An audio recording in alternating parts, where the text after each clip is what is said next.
And you're going to have to start greeting people and making people feel good. Stop claiming you're a Christian and using your mouth to disrespect God like that if you're not speaking something good into somebody's life. Amen.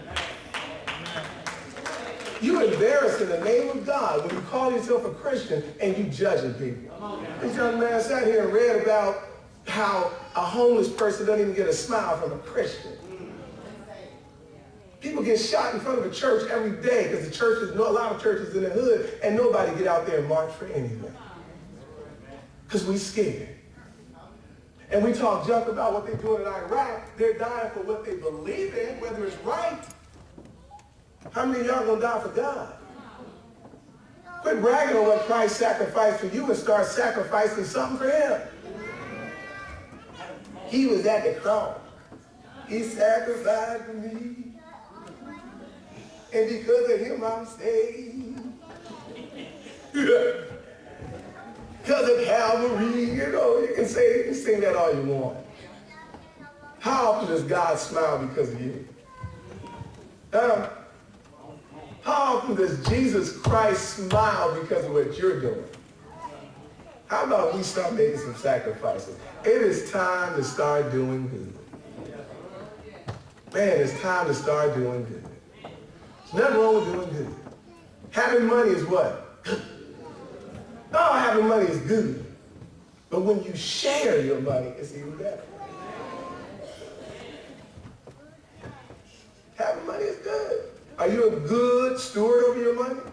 That's in the Bible, right? Are you a good steward over your money? Your credit bad? That ain't good. Your bills late? That ain't good. You avoided the bill collector, but that ain't good. Because you were a bad example telling them I ain't home. That's a bad example, isn't it? That's not a good example. My mama said she ain't home. You stupid.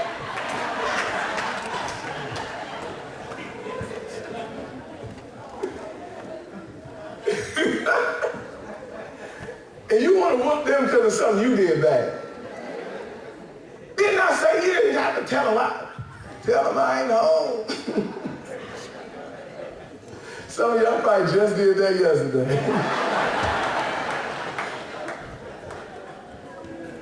As I wrap it up, I want to say be good to your mate. Be good to your mate. Because unfortunately, I'm not saying I'm a scholar of the Bible, but I haven't seen any couples in there that exemplify romantic stuff. I don't know if we got anybody, because the Songs of Solomon, that's kind of like pimp stuff, you know? That's kind of like player stuff. He's just telling you how fine somebody is, So it's romantic when you marry and you can say that to your wife, oh, you're her. And your teeth is, like pearl. Don't slip up and say hair like wool. That's Jesus. And she'll be mad about that. You can pay to get my hair done.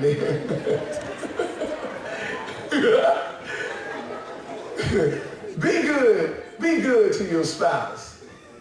It makes no sense, man. See, because they're watching. The message is, this is about helping them. And can you imagine that little girl right there sitting in the back of the car? Mama just coming home from work, pick her up from school, and she pulls up and see daddy's car.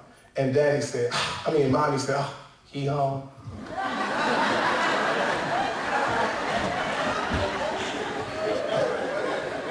It's happening.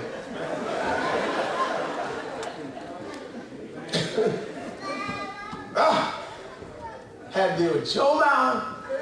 My job got on my nerve. Now he home. That ain't what?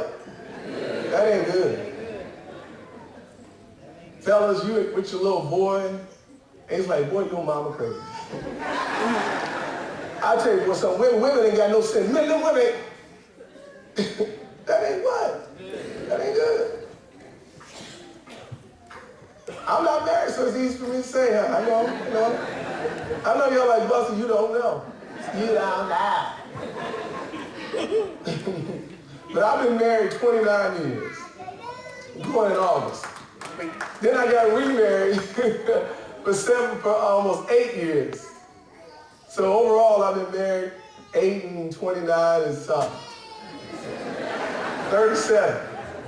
But that 37, so I've been married 37 years because I have a son that's 29 and a son that's 8. It's marriage. That's a covenant. And sometimes I don't always want to deal with them, but because I love them and I'm responsible for them, I can't have a day when they get on my nerves. You understand what I'm saying? I can't let them see that day. So I got to breathe and pray before I greet them. You understand what I'm saying? I got to breathe and pray before I greet them. Pray that badness and pray in the goodness, so about the time I see the ones I love, it'll be a good exchange. It'll be a good greeting. So how much do you really believe in God? That God can take that badness you feel about your spouse out of your system and put some goodness in there. Because marriage is what? Good. Amen. Say you find wife, you find what? A good thing. So how it turns bad? It turns bad because the leadership is not good. Right. You claim to be the head of this house, right, fellas? Well, if the marriage is bad, the leadership is not good. Right.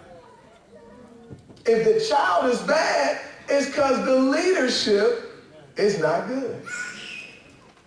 You open the door, simple. I'll tell you, this message today is simple. You open up the door, she'll walk in. If you want to leave, leave. You pull out the chair, she'll sit down. If you want to leave, leave. You kick off the garden and in the yard. Then she'll chip in and start potting some stuff. Be the man. Wrapping this thing up, because marriage is so important in examples to our youth. When you're married to the one fills in the gaps that you had. And it's something about when you meet the one, they start filling in those gaps. Fellas, you ever met someone that was so good? She filled in every gap, and what you couldn't do, you learned to do, because you didn't want no gaps in her life. You couldn't fix nothing until she filled in every gap in your life, and you learned to be the handyman of handymans. Her car couldn't go without oil being changed, being clean, because how good she was to you. Well, it's the same thing, fellas. As good as you are to her, she's going to be back to you. They say what you do for others, God will do for you. What you do for others, your woman will do for you. This stuff is real, man, and it's real simple. It's time to do good. It is time to do good. It is time to be real Christians. It's time to show people that we are really on fire for God. It's time. No more just coming to church, playing church. No more of that. No more just trying to impress pastor. Because if he ever fails you, then what? Because men will fail us. God won't fail you. Amen. And the very last thing I'll say out of my mouth today, it is time for you to know God for yourself, you.